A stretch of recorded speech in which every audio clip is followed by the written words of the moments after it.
Welcome to the world. Welcome to the world.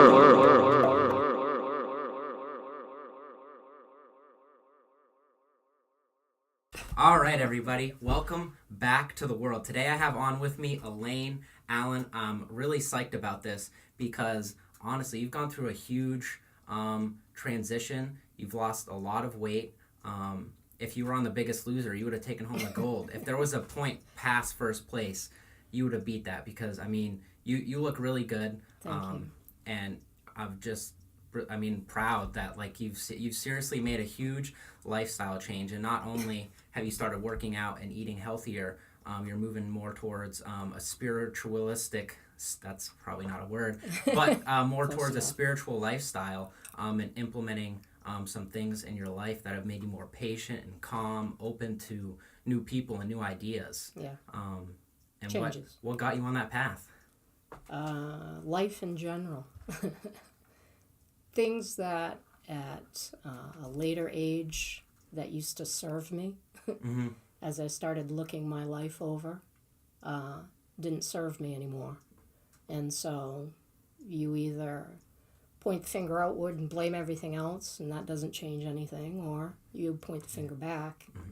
People love to do that. And figure out your own stuff. Mm-hmm. So, yeah, it's not been an easy process, but, it's perseverance. Mm-hmm. And before my parents passed, it was a request of my mother's to work on my health.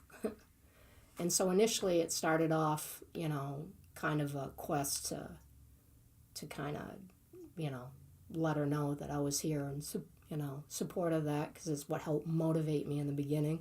Mm-hmm. But after that, it was just kind of adopting it for myself and doing my own thing, and it's led me down an interesting path, that's for sure. I'd imagine it. Do you think that taking responsibility for your own life and doing things for you has put things in perspective and made you want to work towards yourself even more? Yeah, it's the only thing I kind of believe in anymore. Mm-hmm. So, yeah. Where do you think this transition happened? What really inspired you, I guess, to light a fire under your ass and just be the best that you can be?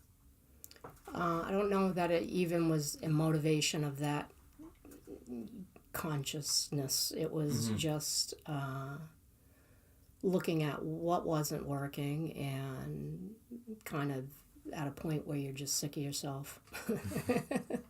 But, at the same time, just trying different things to see what worked. A lot of the times when, I lived in New Hampshire, tried different ways of, detoxifying and cleansing and things, and Mm-hmm. just hadn't adopted it as a lifestyle yet. And so I just reutilized some of the tools that I already had learned and reapplied them in a different way, and started doing more plant-based stuff. And, after sitting idle in a chair prior to a complete knee replacement surgery, it gave me enough time to kind of Mm-hmm. figure things out. So, but prior to that, I don't know that I would have motivated me to do it. Mm-hmm. So, in stillness, sometimes you find answers you wouldn't ordinarily look for. Yeah, people don't like just sitting down No. and looking into themselves, figuring out what's wrong, what's Yeah. right, what's helping them, making them happy. Yeah. It's a hard process. It's not easy to sit still even for just 5 minutes, especially if you've never done it before. Right. Yeah, I wouldn't say that I was, a person who, I believed in a lot of self-help stuff, Mm-hmm. but was more kind of outwardly driven than inwardly driven. So, yeah, definitely makes you look at things differently. Most certainly. And because I'm sure you found that it's not just one thing that'll fix your life. A lot of people think if they start hitting the gym, they'll be happier, and they certainly will. Mm. But even a good thing like eating healthy or working out, it can become a negative aspect. There's not just one thing that's going to fix your life. It's multiple. Right. There's multiple things that you have to do, and you have to find a balance with all of them. Yeah, well, I had a lot of life changes leading up to a lot of that. I came home to take care of, my parents at the end of their life, and watching those transitions and living through some of that experience kind of prompted that inward journey a bit. But at the same time, it gave me space to kind of figure out, what worked and what didn't. And, like I said, just reapplying some of the stuff that I already knew. But not feeling pressure like I did when I was younger, because it used to be about, hitting the gym and putting the expectations of having to have that change. And, this time it was more about it being a lifestyle change rather than a 5-minute fix. So, yeah. A lot of people want those 5-minute fixes. Drink that fat-burning tea. It'll make all your problems go away. So that's not going to work. What have you found is the right thing? What's been working for you? Well, I don't know if it's right or wrong, but it does work for me. Just eating cleaner. Whole foods. I used to be, the Heineken and pizza girl. I think it was a lifestyle for many years. But, there was a wide room for improvement. But I was also at a point where, being immobile with a knee that wasn't working properly kind of led down that path too. So, changing all of that and realizing that there was going to be a change in my ability to be mobile again was a big inspiration.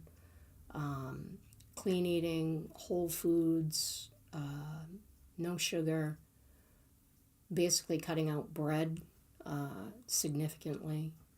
And, and I find now that even a few years into it, that certain, I used to, what Aiden would call a carnivore, I would be a meat eater, just doesn't set well with me anymore. And some of that is, the physiological changes of your body adjusting to the new stuff. So, I've even had to cut out some of that. What did you find when you started eating healthier? How did you feel? Like crap, mostly. In the beginning, it was rough. It takes time for your body to There's a lot of transition. detoxifying, yeah. So, it was rough. And, for me and some of the life changes that I'd gone through and the detoxifying of my body and stuff, the spiritual aspect of it just was a natural place that started to kind of come in. And I wouldn't necessarily say I sought out spirituality to go read a book and research and do this and that. It was more of a spiritual ass kicking. Like, here's your stuff, look at it. And some of that lifestyle change, food change, kind of one plays into the other, in my opinion. Whether that's accurate or not, I don't know. But it certainly does. And because I feel like when people slowly start eating better, I feel they have more energy. They definitely feel a difference. Most of the time they're way happier, because they're not just, their bodies are always, you're tired when you're living on that Heineken and beer pizza, diet. And it's, I just said Heineken and beer diet. Heineken and pizza diet. My bad. And even when you start eating Heineken.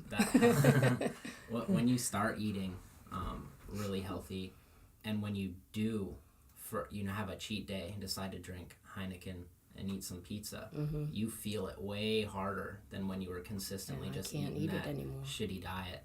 And it's a good thing. I feel like it clears your head. And then when you're eating healthy, and then when you start working out and even meditating, doing yoga, the change is even more significant, because you're doing like literally what your body wants and needs you to do, and a combination of both. Like, it's an amazing effect. Without a doubt.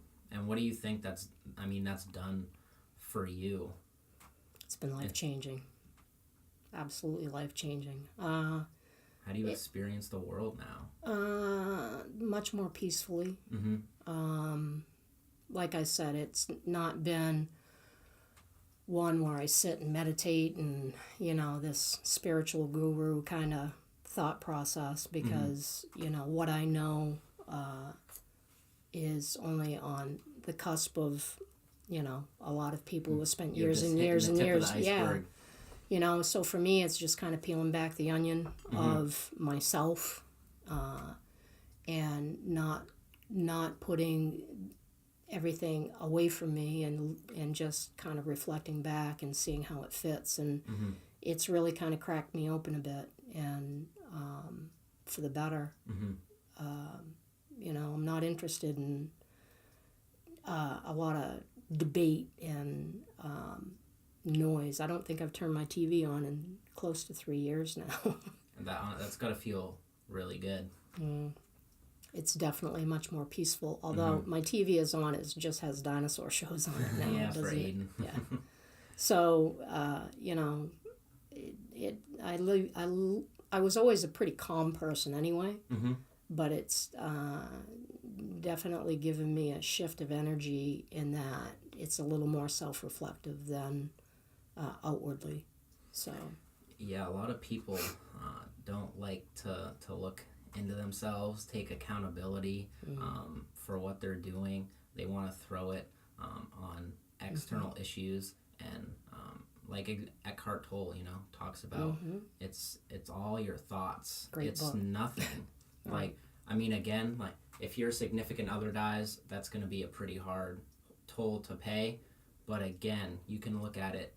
Well, that's a terrible example because there's no real positive way to look at a significant other dying. That's an extreme example, but it's just the small things in life. People take them to heart and don't just look on the outside and reflect like what's really going on in the situation. If they're being bullied or someone's just being rude to them, some people just take it like to the heart, and it's like that person was probably having a bad day. Right. He might just be an asshole. Like, why are you like that person is really just not even worth your headspace, because you can tell it's making you feel horrible. And I feel like people don't really know how to register when you should latch onto an idea and when you shouldn't latch onto an idea. Well, people are people. Yeah. You're not going to change them.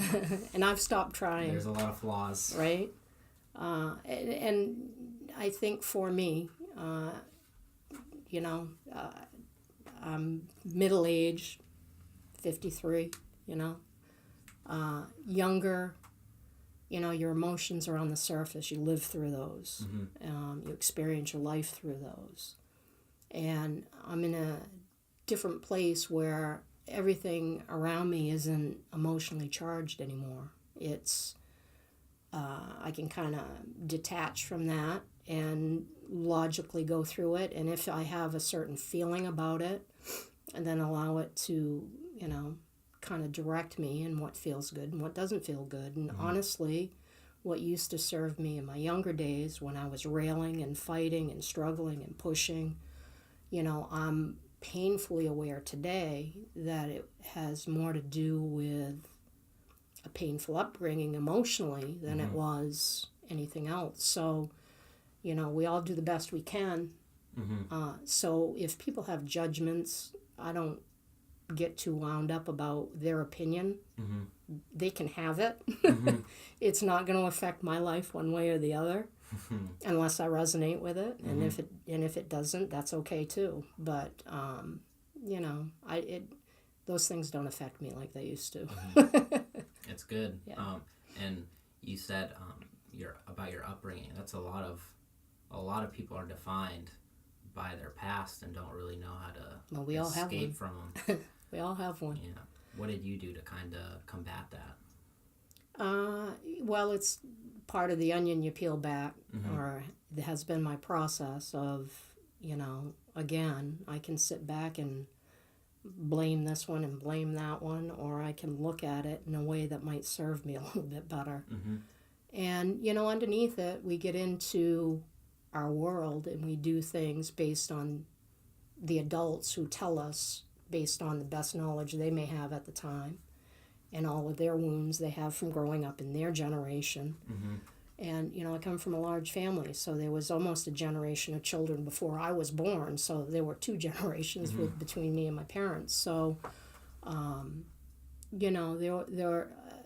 there were a lot of behaviors that I adopted because I felt like I thought I had to. Mm-hmm.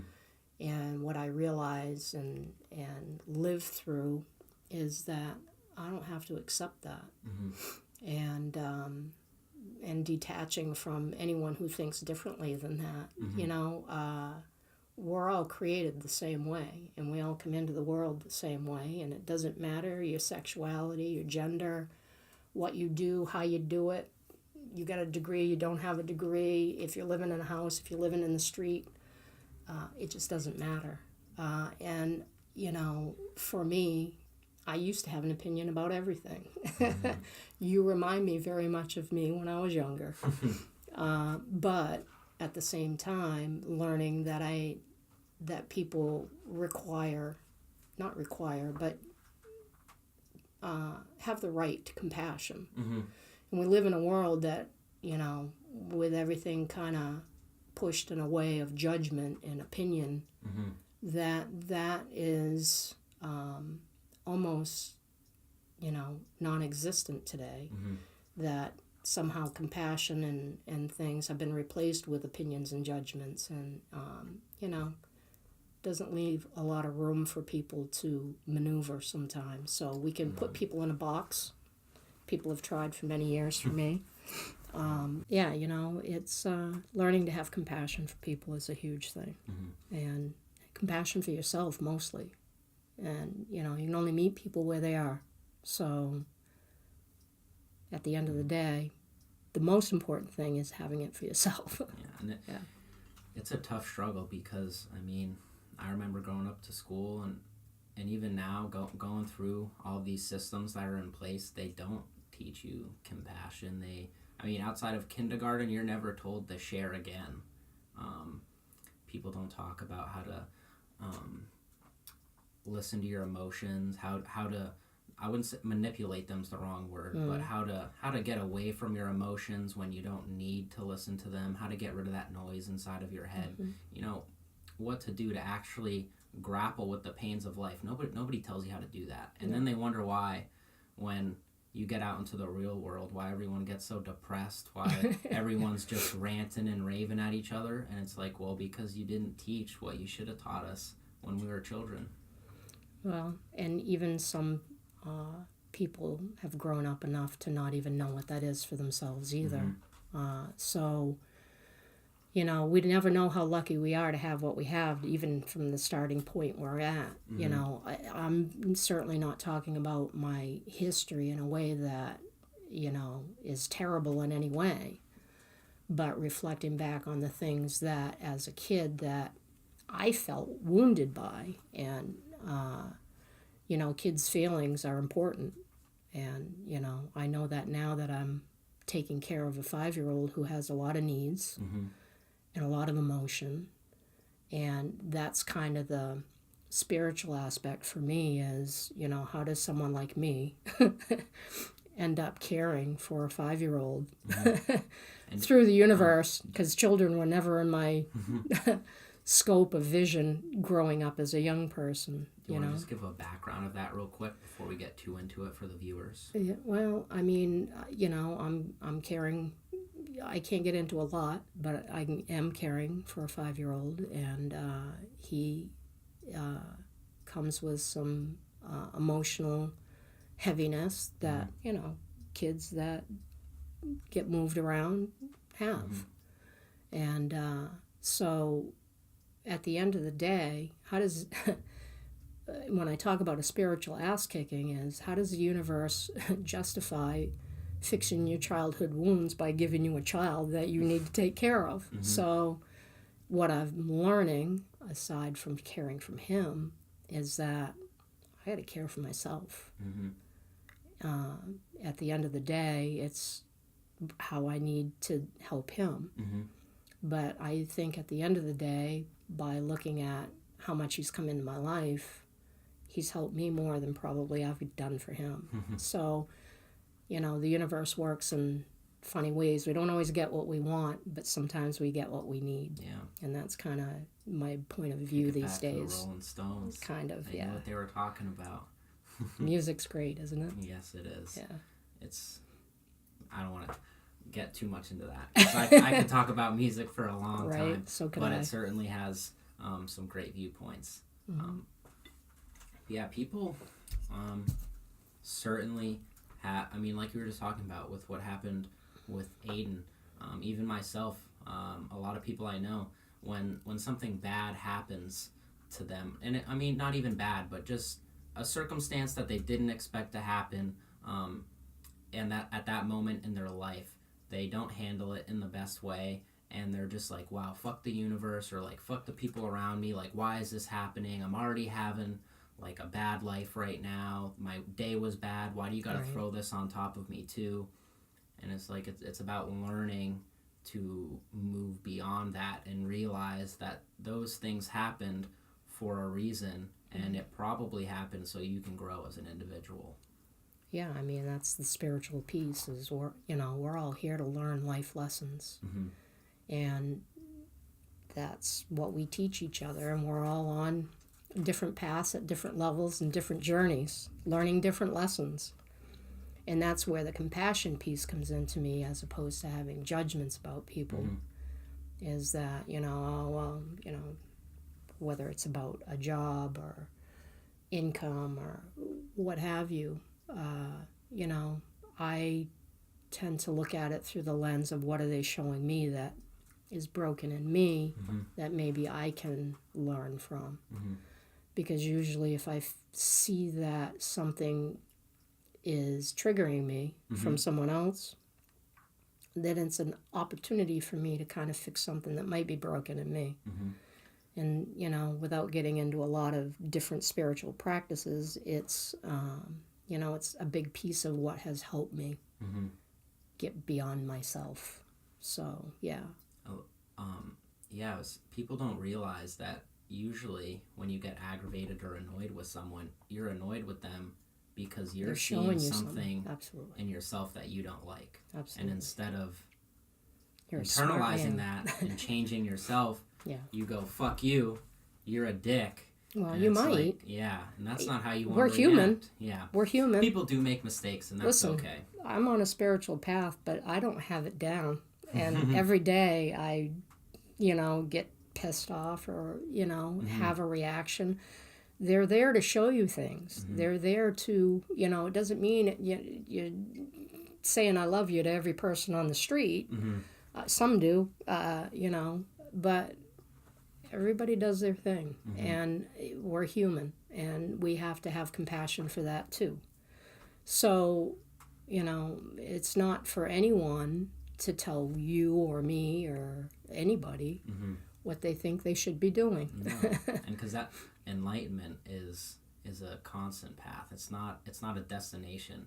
You're never going to hear a monk say he has reached enlightenment. He might be extremely enlightened, but he's still always saying, like, there's more. I can always be more enlightened. I can always be more compassionate. Sure. And that's what I like.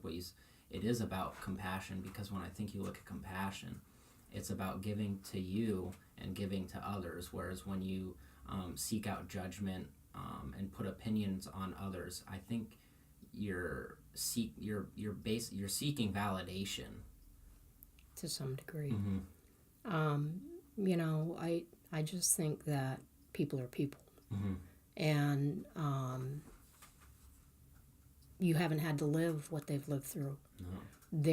Their journey and their pains, their wounds, or their successes, or what have you, are just entirely different. And so, their opinion of it is going to be very different than you. And, I'm okay with that. Doesn't mean I have to adopt it. But, it's taken a long time to get there and feel at peace with that, because the way I grew up, there were certain things that most people adopt as feeling like what they have to do. to survive in the environment they were brought up in. And again, this isn't coming from a place of, saying that, abusive in any way. But if it, as a child, hurt your feelings in some way, and it's told to get stuff down, then yeah, it affects them for a long time. And not being equipped to help them through that in a way that's healthy for them doesn't help them. And so, yeah, there's a lot of people in pain. And that's also what's unfortunate about this, because a lot of people do go into a situation with good intentions. They do mean well. However, their advice is shit, because the way they were raised, they also believe that the advice they're giving was good, and it's just this constant cycle, domino effect. You get raised by your parents, and again, they probably go in it with the best intentions, but what they might have learned might not have been the best way, and then they teach their kids that, and then well, listen, I've got a newfound respect for parents, so especially single parents. So listen, you don't come with the directions. No. I've been in children's lives and have helped with raising and been around kids, but never had the sole responsibility of one, and that's entirely different. And have great compassion for people that live in that. So, you want to take a good hard look at yourself and figure out the things that are broken. Get a kid or go live with your family for a while. You'll figure it out. Oh yeah, that was. If you want to figure out how to be enlightened, go spend some time with your family. Yeah, that's a good figure out what's wrong. Exactly. What else have you been doing, like, spiritually? What's brought you the most benefit?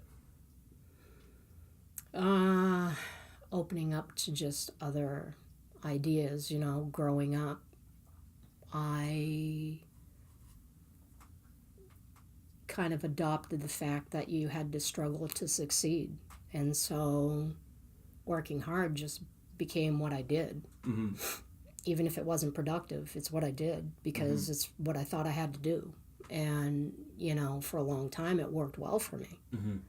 Got great success with it in many, many ways. And then, there's a point where I'm like, okay, what I used to do isn't working anymore. It's not fitting in my life. And so what are you going to do about it? And, it's not just me anymore. It's, another life relying on you to help them through it. And the pressures of that, or what I had conceived to be or perceived to be the pressures of that, I don't feel that way anymore. It's just life. And you do the best you can. And it looks pretty, and sometimes it doesn't look pretty. But people get through it the best they can, and we're all at that point where we've given advice that maybe could have been handled better or whatever. People who love you and know your heart, they know where that comes from, and that's where we're supposed to have compassion for our family, our friends, and things like that. But if it doesn't feel right, then, you're not a tree. You can move out of the way. So, I've moved a lot. Well, people don't realize that's an option, They're in a just bad relationship, and they think they have to stay in that relationship for some reason. They feel like they have to fix the other person. That's actually a perfect example, and it's not, unfortunately, yeah, you do want to help that person, but it is not your job to fix that person. You have to let them fix themselves. If they continue on their path of destruction, then you just got to get out of that, because it's not benefiting you. You kind of got to leave the situation. Well, again, our background kind of paints that out for us a bit, and shows us what it's supposed to look like. And for those that it fits with, and people live like that, and live very successfully that way, I've got no judgment about. My parents were together 71 years. I think it's fantastic for them. It's a long time. Yeah. And, it's rare. And I have great respect for it. I also know that it's not something that I necessarily have to adopt as 100% truth for me. Not that there aren't great aspects of their life, but I also, bear witness to those people who live many, many years together. Not my parents necessarily, but there were aspects of it along the way where you're not entirely happy. And, it's kind of an expectation that if you're in a relationship, that it's your responsibility to be there. And, that's great and part of the commitment if that's what you're committing to. But what I realize painfully is that someone else's happiness isn't necessarily your job. You can be there, and you can be supportive, and you can assist as long as it's good for both of you. But there's a point sometimes in a relationship where it doesn't become good for both of you. And, people do have the right, without it being some kind of judgment of, whether they're successful or not successful in their marriage or this or that or the other. It's nobody else to judge. If they're doing what's right for them, then it's what's right for them. So, whatever that looks like. People love imposing their worldview on other people. Well, Shoving it down their throat. They only do if you allow it. That's true. Right? That's true. So, and that's part of, we talk about having ownership for our life and our responsibility for our life. And responsibility is part of it, but I would sooner say that taking ownership of it is an entirely different view. And, that's kind of the lens that I try to look through today. But if I hadn't had the experiences I've had, and then the people that I'm grateful for in my life, and those relationships, I wouldn't be able to see it the way I do. So, you can go through it and live through your pain and react through the pain and be like, oh, that's so-and-so, this so-and-so, they did this to me. That's not my deal. I don't want to be that person. So looking through it from the lens of what can I learn, how can I make myself better from it, works better for me.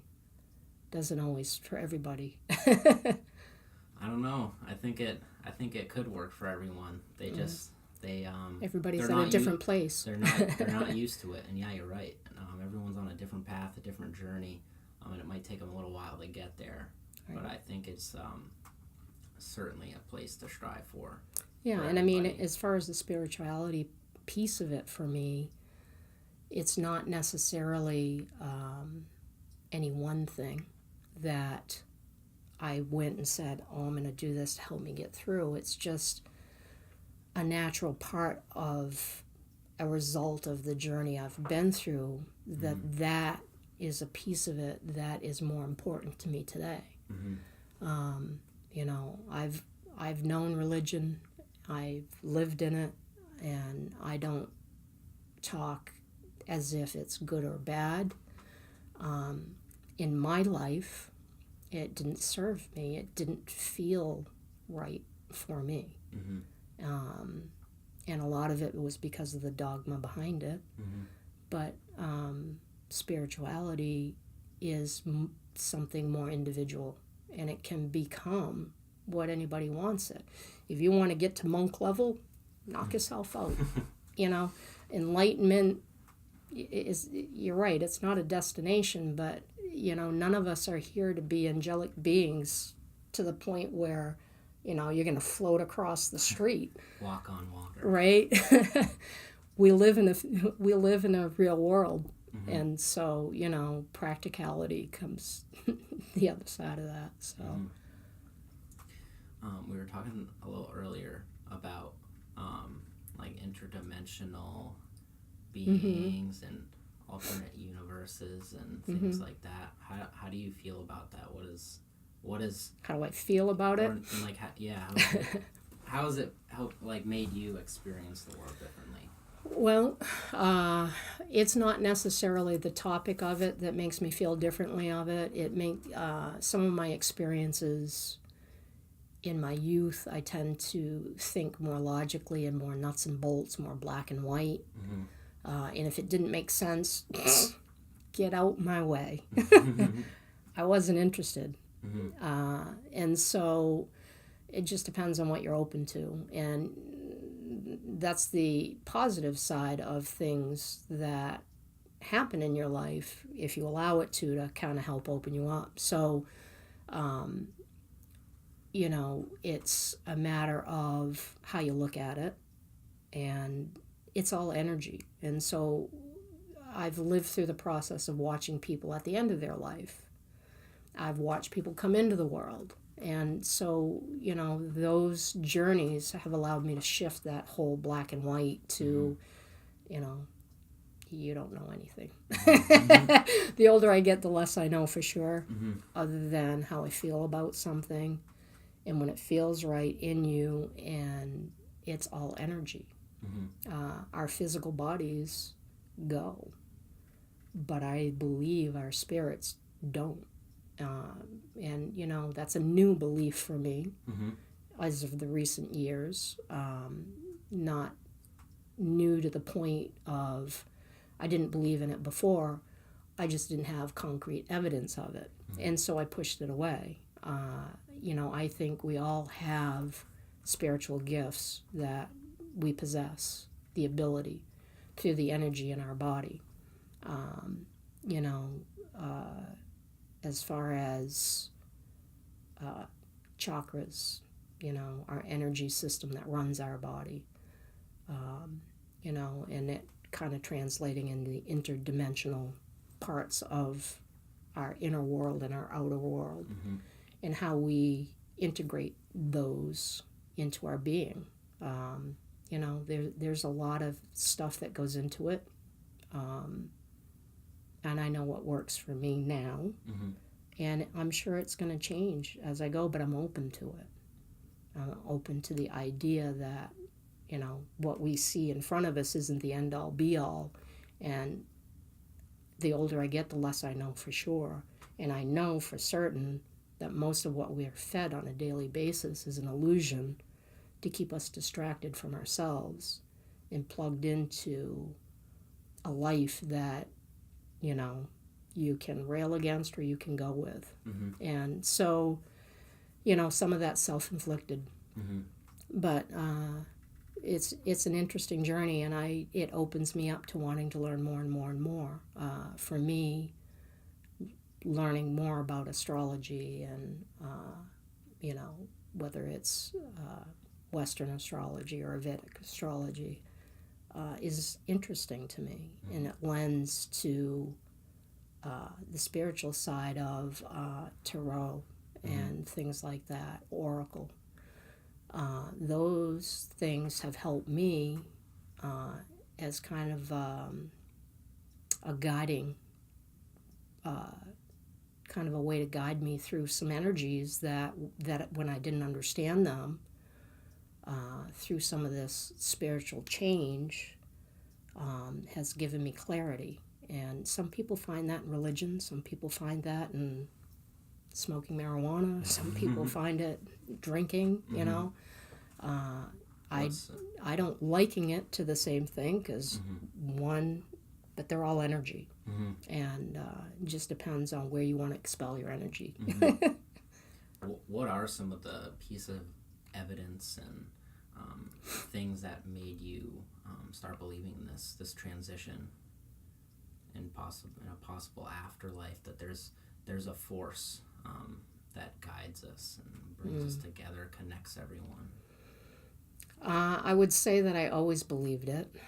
I didn't live a life that I was free to express a lot of it, let alone live who I thought I was. So, in my world, I held a lot back as a younger person and kind of hid it away from people because, you're not going to fit in.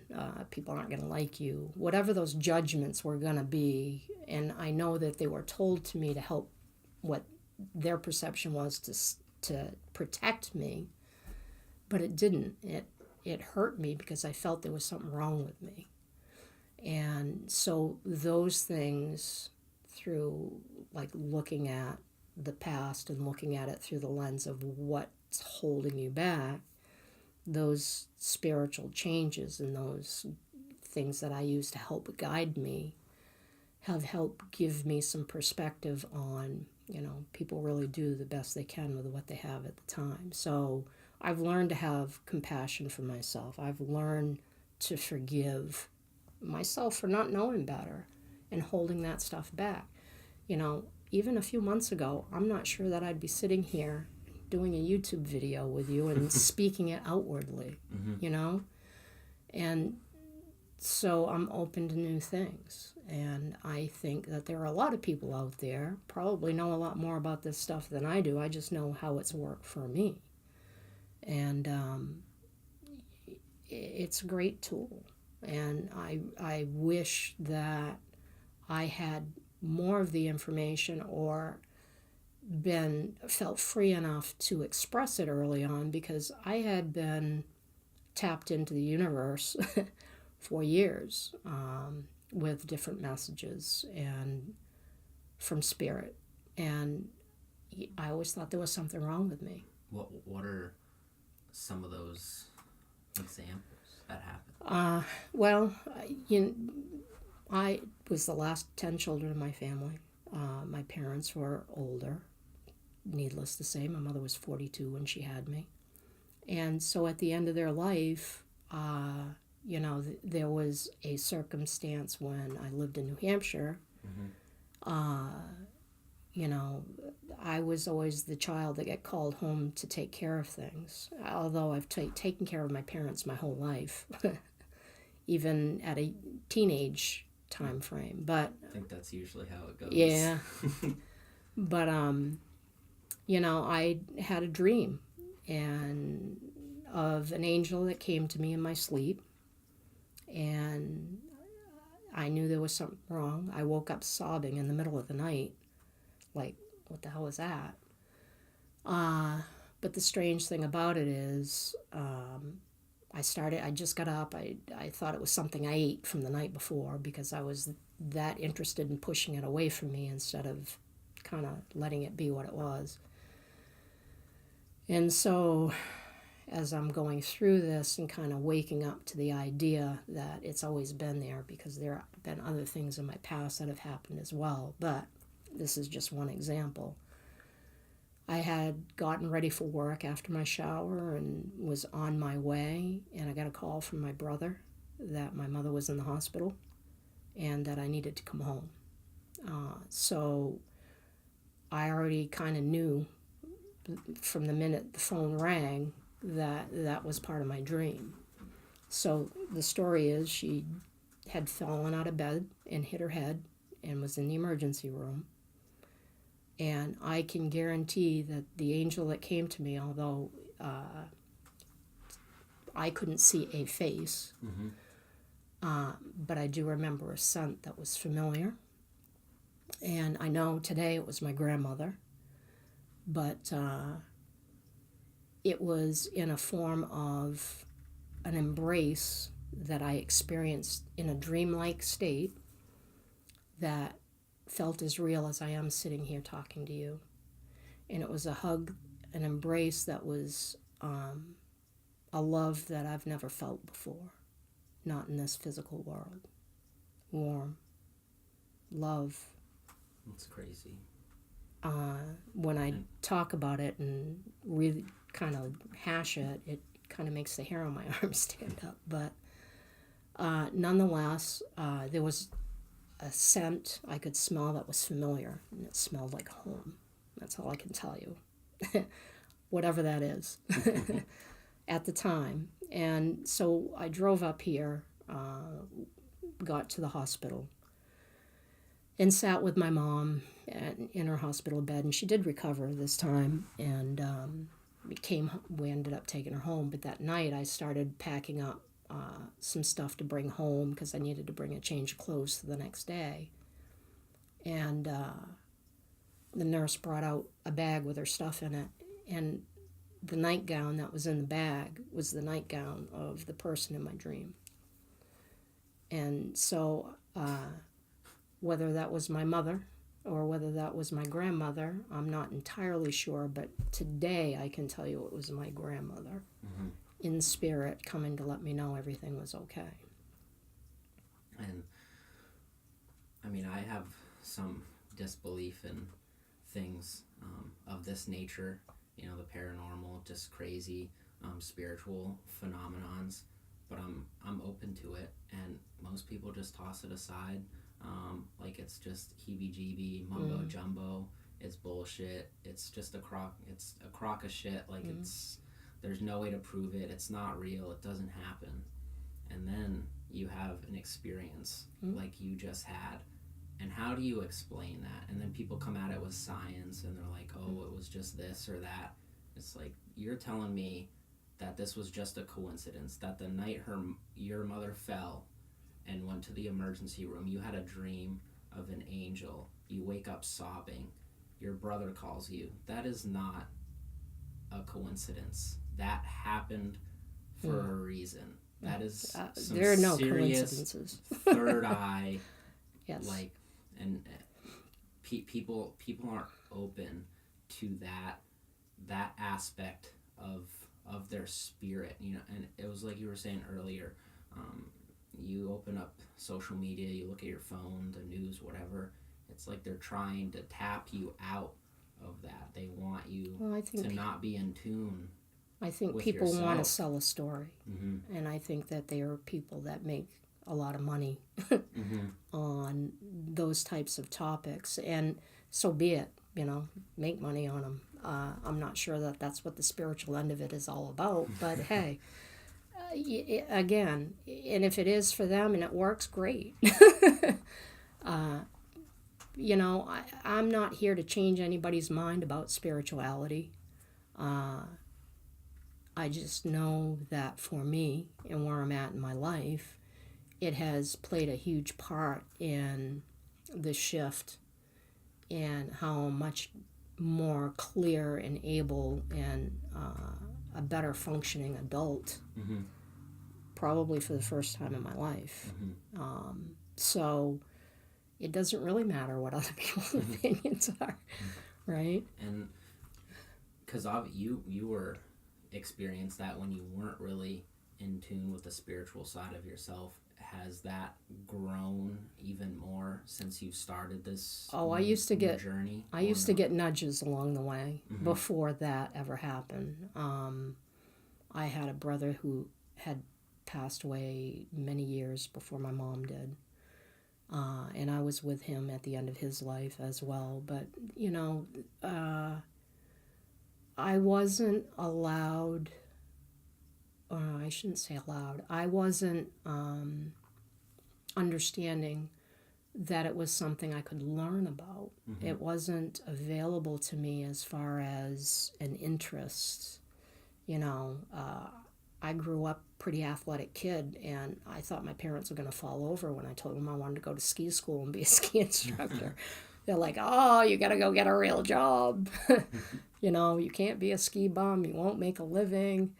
And so it's interesting that, you know, you kind of get talked out of your dreams because other people don't know what that is. I know today I shouldn't have listened, right? But, you know, it was meant in their way and presented that they were giving me a fact that that's what they knew. So it wasn't that they were trying to harm me. It was just, you know, it served them. And so, you know, I didn't develop those things in a conscious way, But I do believe that everybody possesses that ability. It's called a gut feeling. Mm-hmm. It is inherent to who we are as human beings. Whether we ever tap into it to its full capacity and become a monk or a priest or, you know, someone that lives a very mundane life, it doesn't matter. And people don't necessarily always listen to that gut feeling, and they should, because I've met people and even experiences in my own life where I met someone for the first time and you're like, no, there's something not right about this person. I don't know what it is, but something's telling me that the vibes he's given are not good, or she. Absolutely. And then you become friends with them, whatever, they're a part of your life, and then they do something and you're like, God, apparently that intuition was right. And it's because it's just not a valuable piece of our lives in most cultures to listen to that part of yourself, because people just toss it aside and say, oh, that's just hippie mumbo jumbo. It's not real. There's nothing to it. And it's like, actually, there is something to it. Well, I mean, you know, religions are built off it. Mm-hmm. So, you know, it's what we're born with. It is, you know, if you want to liken it to the spiritual world, what we call natural law. You're born into this world under natural law, you know. So, and we're all spiritual beings. So whether people believe that or not, I got take it or leave it. It's okay. And if you look at some advanced civilizations, or even just cultures that value this sort of lifestyle, like the Egyptians and shamans, you know, people in the Amazon that still live like this. They're very in tune with their spirit, and they teach their children how to be in tune with their spirit. And most of us say, oh, they're not advanced, they're stupid, they're unintelligent people. And then if you actually research or go there and visit them, you realize that they're some of the happiest, most intelligent people in the world, and it's because they've tapped into this part of ourselves that for some reason is not valued. Well, we all lived off this earth, even back then. And so you talk about dimensional beings. Those are other dimensions of our evolved world that we live in. And, you know, people will either subscribe to, you know, afterlife or reincarnation or not, and that's okay.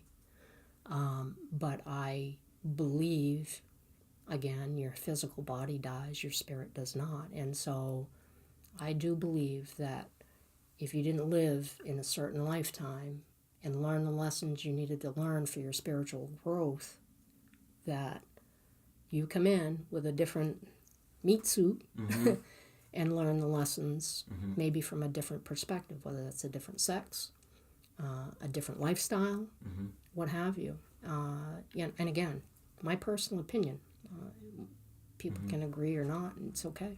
And what I really value a lot about the Egyptian culture is that when you die in most other religions like Christianity, you get into heaven as long as you say you're sorry for your sins. You're like, yeah, I recognized I did this horrible thing, but you know, I'm better now. When in really they never actually changed, but they said that they are sorry for what they did. So God's like, okay, I'll let you in. Whereas in Egyptian culture, they believed that in order to get in the afterlife, you actually had to be a good person. You had to reach not necessarily a path of enlightenment, but it was like you said, if you didn't become like the best person that you could have been in this world, then you wouldn't get to reach that.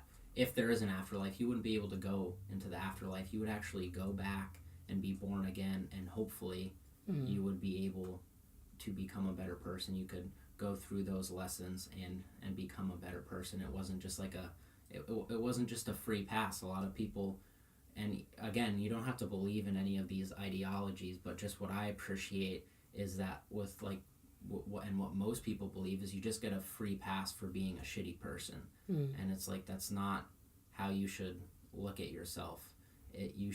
We're all going to find out someday. You should grow, yeah, that's very true. You're going to roll the dice and find out. You should.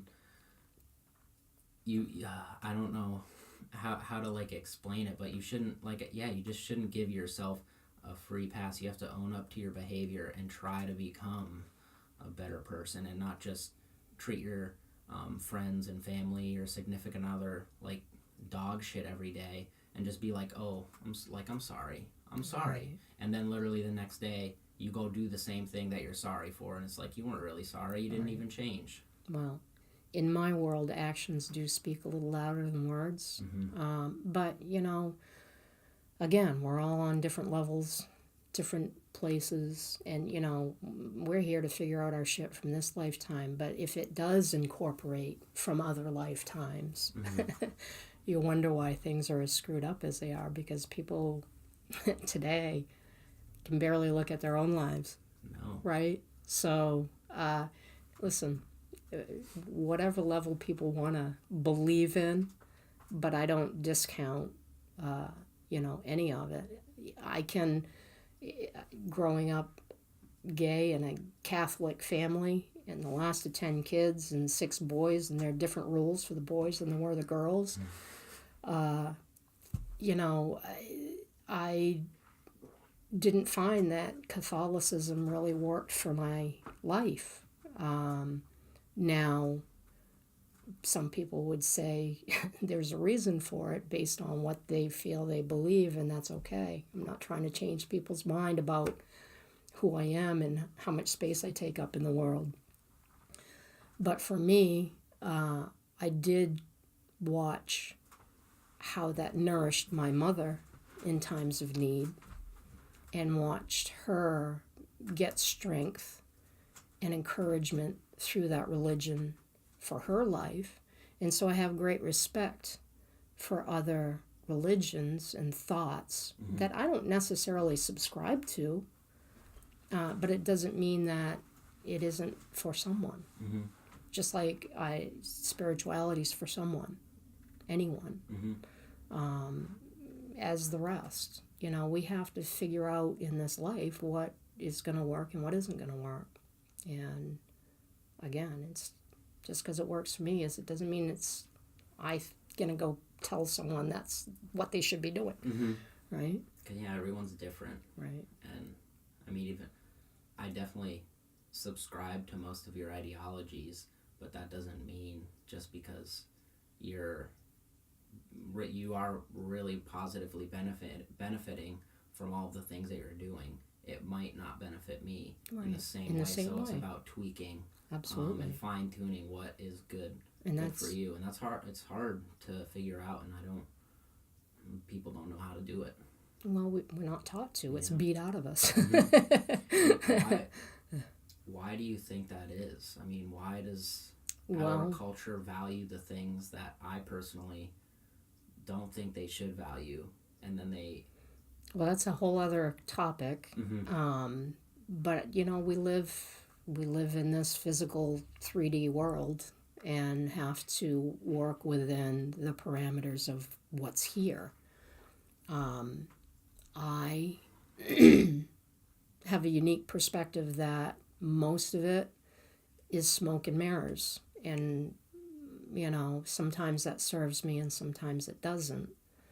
Does it make me have a bad attitude with certain things? Some people's opinion might think that, but it works for me. And so I'm in a position where I'm not operating in this 3D world through, fearing for my life, or, everybody operates at a different place, but everybody's out for whatever money they can make out of it. And that's the world we live in. It's free enterprise.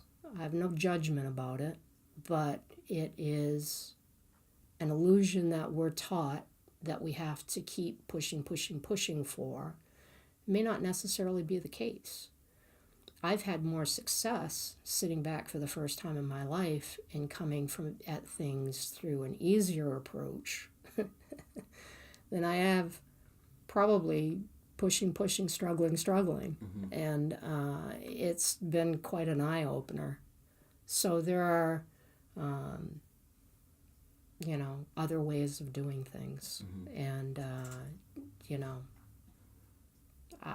I don't necessarily feel that everybody needs an education. Mm-hmm. I'm not against education. I think education's great. I love learning new things. I can teach myself to do almost anything. Mm-hmm. But no, you have to go to school and get a piece of paper to prove that you know what you're talking about. right. And so to function in certain capacities in this world, yes, you need that. Mm-hmm. And if that is your ambition and that's the direction you want to go in, that's great. But it doesn't make someone who chooses to do something else any less successful Mm-hmm. Or respected in any way. And, that we don't have a lot of compassion for differences. Mm-hmm. And not at all. right. And so it, to me, it's kind of a bunch of crap. Mm-hmm. Well, yeah. Well, you introduced me to Mark Passio. I did. And I love that guy. If you, just a quick little introduction. I guess I'm going to plug this guy. He's not paying me to do this, but he is a great guy. Mark Passio. Check out his podcast on YouTube, What on Earth is Happening. I suggest listening to Demystifying the Occult. It's a 3-part series. He just gives a lecture literally about demystifying the occult, talking about hidden knowledge, why people operate, or like we were talking about, that smoke and mirrors, the illusion that is I the think system. he's opening up people's perceptions on what we're looking at and how we become blind to the things that are blatantly in front of us. Mm-hmm. And kudos to him. He's introducing the paradigm shift that I think kind of gets pushed away from us through our world. Mm-hmm. For big business. And, again, whether people agree or disagree, it's a perspective from a natural law perspective that plays into kind of a spirituality mindset that really is an important piece that I think people dismiss. Mm-hmm. And we continue to buy into the, oh my God, our world's changing, and oh my God, look at what the Kardashians are doing, or Mm-hmm. whatever that object of attention is away from who we truly are. And, we're human. People are doing the best they can, thinking that's what they're supposed to be doing.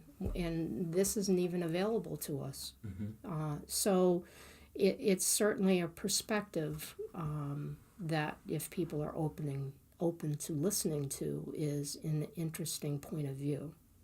So. And it really, it's hard to operate on the perspective of folks like Mark Passio, because his perspective is considered wrong, it's considered taboo, and if you look at the people who are saying it's wrong and taboo, they're the ones that are benefiting it, or are benefiting from keeping his sort of knowledge out of the public landscape. You don't hear people like huge public figures talking about what he talks about, talking about learning, talking about knowledge, always researching, changing your perspective, and seriously just like legitimately just learning new things, stepping outside of your comfort zone. People don't do that. He's my hero because he calls bullshit. Yeah, people, and I respect that. Mm-hmm. People don't really sift through the bullshit. And I mean, we're at a state right now where it's just information overload, and it's so hard to actually know what's bullshit and what's not, because there's just a constant influx of information, and it's like, who's right, who's wrong, what's the real story here? Well, his perspective that I like is that we need to be tuning into ourselves more to make better discernment about how to sift that information. And that's really what I like about it. Again, whether anybody does or not. So. And I think that's like why the both of us kind of prescribe to the spiritual aspect of life, because it's about bringing everything back to yourself, and that's one of the most The finger gets important pointed things. outward, and it needs to come this way. It's a big problem. I don't understand why people do it. I don't understand. I mean, because if I can barely understand my own stuff, let alone someone else's. So.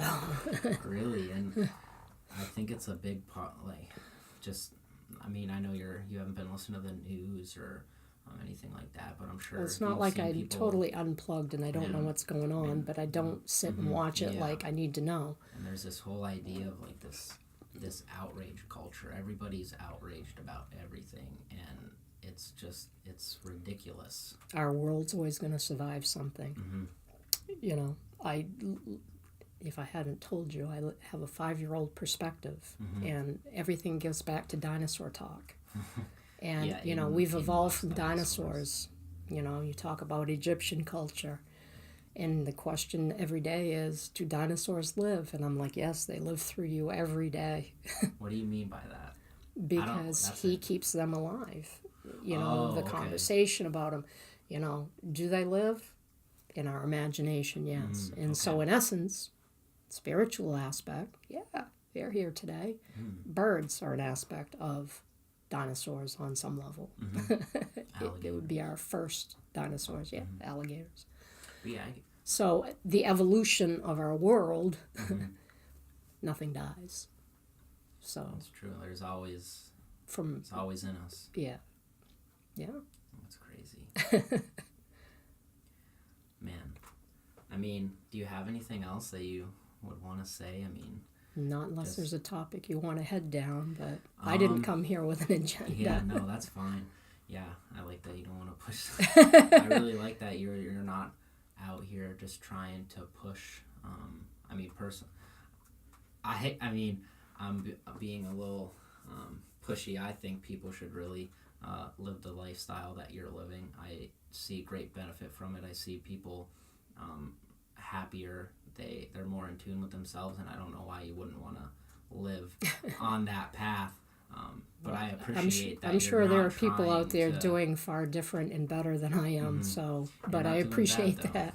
Yeah, it's been a good change for me, and you know, I encourage anybody to just reach out and try what works for them.